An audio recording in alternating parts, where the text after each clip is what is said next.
Today's message. I've been reading the book Emergent Strategy by Adrienne Marie Brown, and a phrase that she has used over and over again is one that really struck me. What we pay attention to grows. Hmm. What we pay attention to grows. It's so hard to know how to mark this last year as we sort of honor and remember the pandemic anniversary. To be sure, there is grief to honor, difficulty to acknowledge. We have lost a lot. Loved ones, a sense of safety in the world, gathering with friends and relatives, innumerable changes to what we consider normal. I don't want to push past those challenges, to rush past the fear and sadness and uncertainty. But I also know that what we pay attention to grows. And that more than anything, for me, this last year has been about learning what I pay attention to and what I want to grow.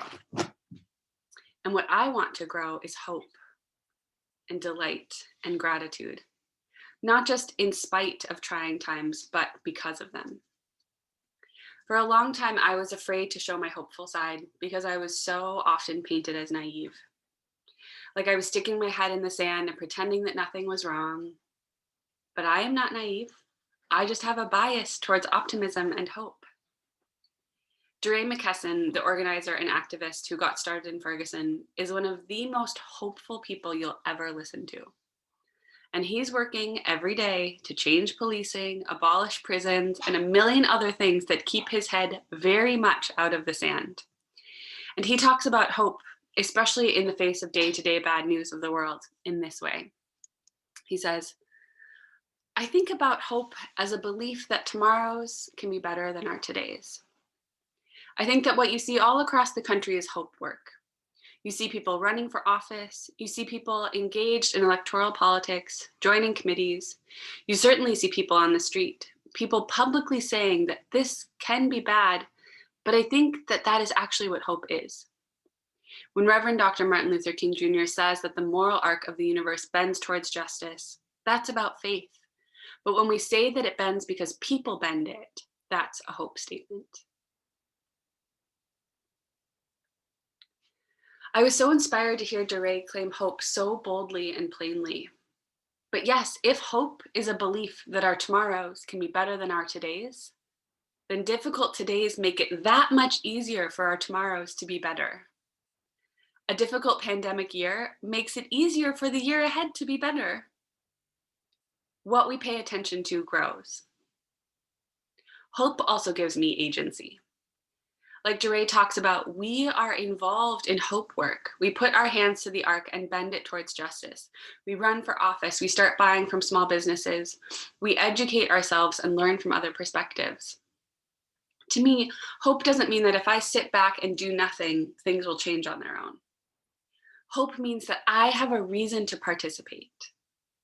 Hope means that I want to be involved in making the tomorrows brighter. It reminds me of a conversation I had outside of Jerusalem with a Jewish settler. We were sitting in his living room in one of the Jewish settlements, and while I was mostly very uncomfortable, I remember him saying something that surprised me.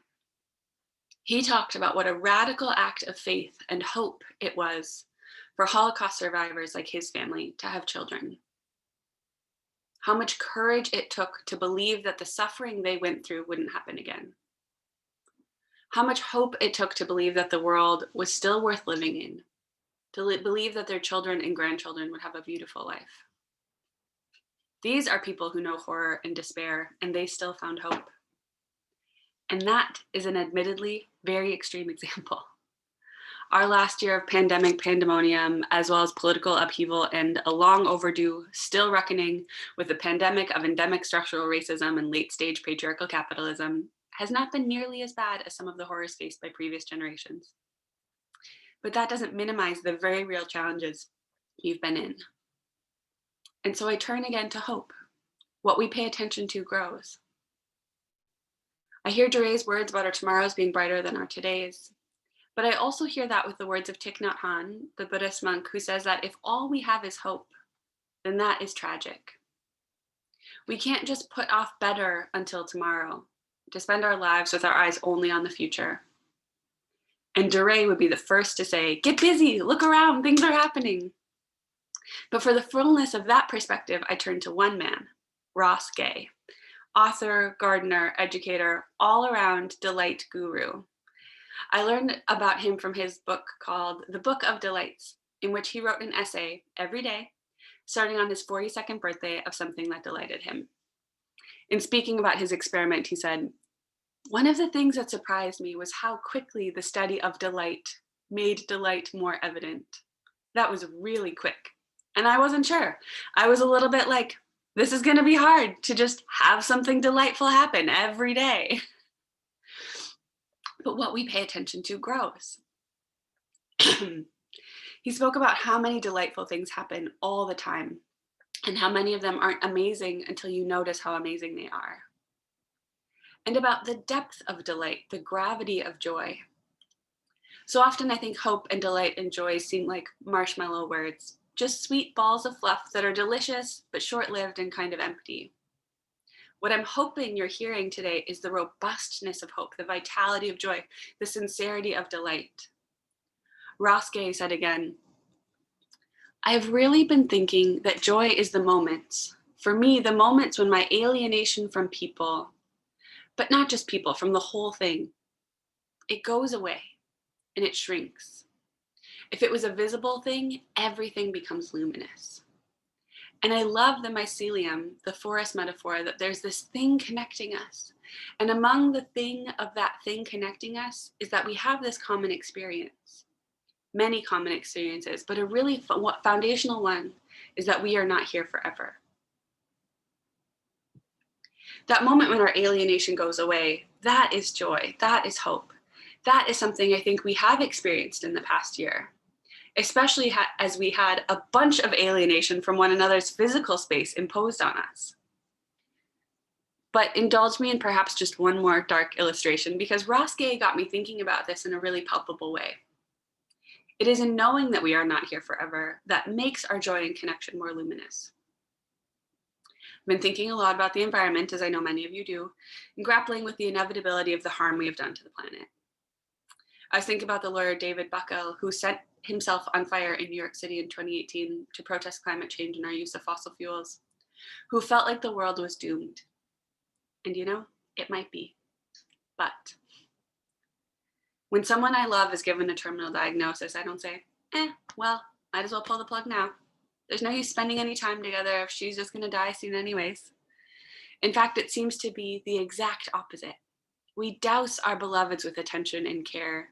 We cherish them more deeply. We stay close and spend extra time. We go out of our way to go above and beyond to make the remaining time be good time. And I love the earth like she were my own grandmother.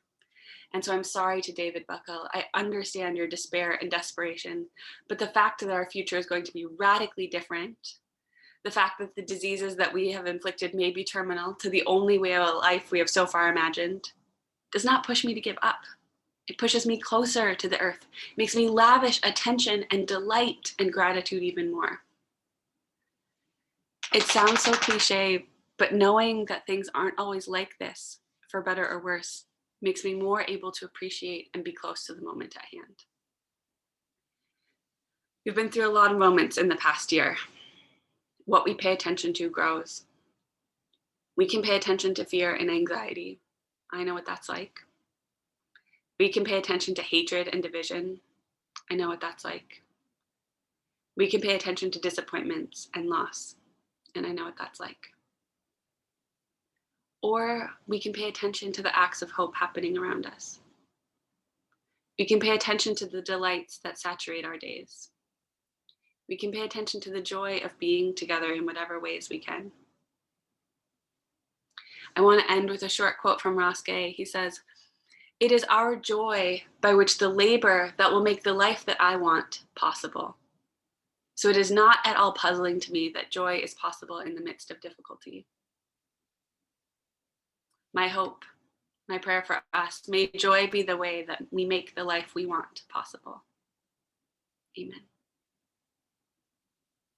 Chuck, do you have a song for us before we go into our discussion time?